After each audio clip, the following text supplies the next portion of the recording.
యాదాద్రి శ్రీ లక్ష్మీ నరసింహస్వామి ఆలయంలో వార్షిక బ్రహ్మోత్సవాలు అంగరంగ వైభవంగా కొనసాగుతున్నాయి. 7వ రోజు స్వామివారు జగన్మోహిని అవతారంలో భక్తులకు దర్శనమిచ్చారు. ఈ సందర్భంగా అర్చకులు జగన్మోహిని అవతార విశిష్టతను తెలిపారు.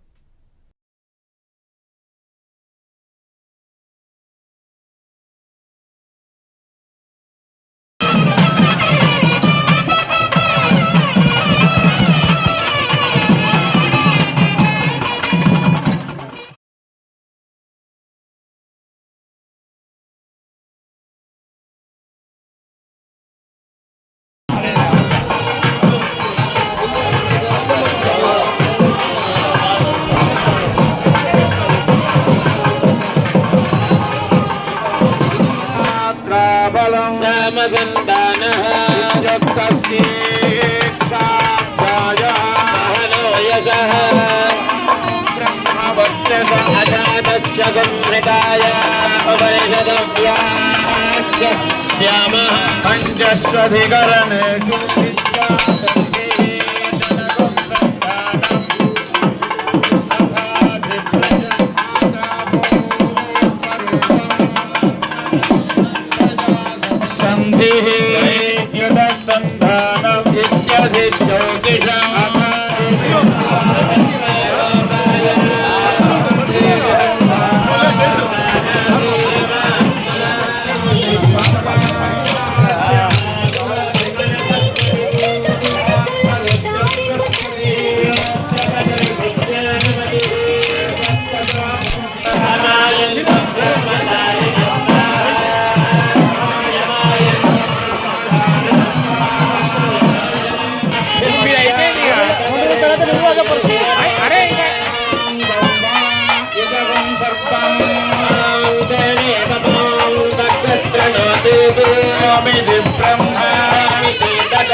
प्रवचने सिंहोत्रंजस्वाध्याय प्रवचने जयस्वाध्याय प्रवचने अनुषंजस्वाध्याय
नमो जासा पवमानस्तुनन् हरिः देवेषु देवईयते उदातैर्जन्यति नक्तोषासा न दर्शते उभाते मानचक्षासा होतारादैव्याहुवे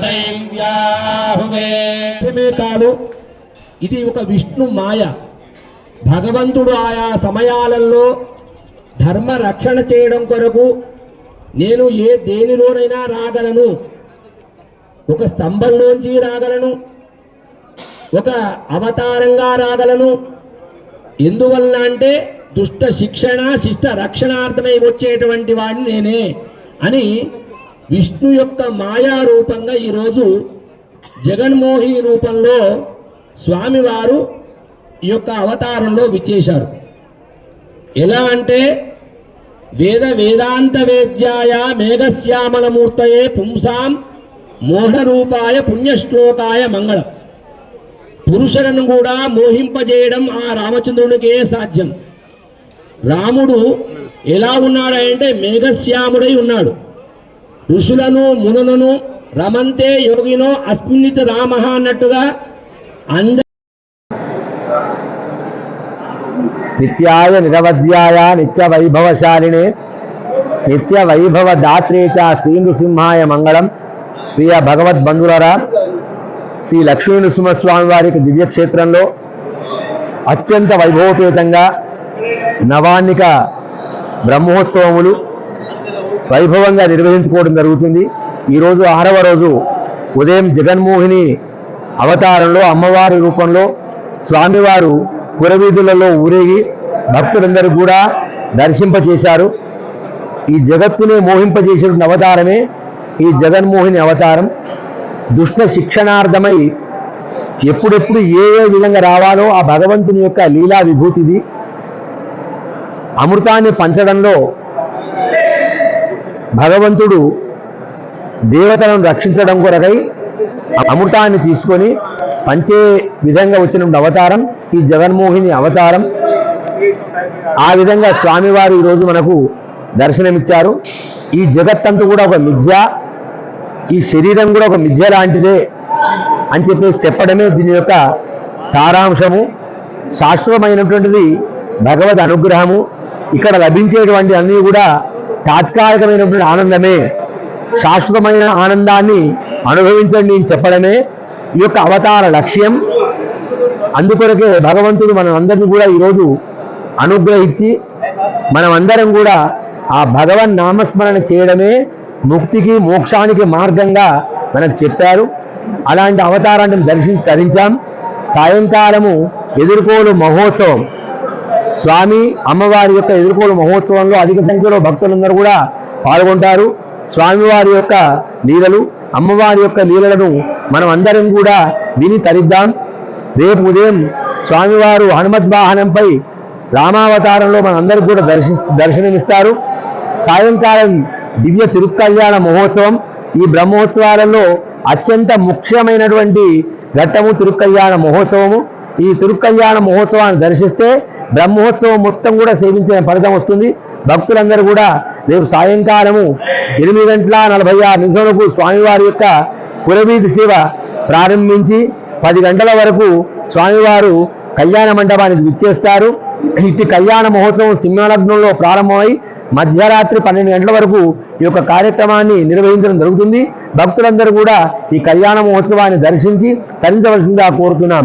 ఎల్లుండి ఉదయం గరుడ వాహనంపై స్వామివారు పురవీధులలో ఊరేగుతారు. పెళ్లి కుమారుడు పెళ్లి కుమార్తె వివాహం చేసుకొని ఈ గరుడ వాహనం మీద రావడం అత్యంత విశేషమైనటువంటిది.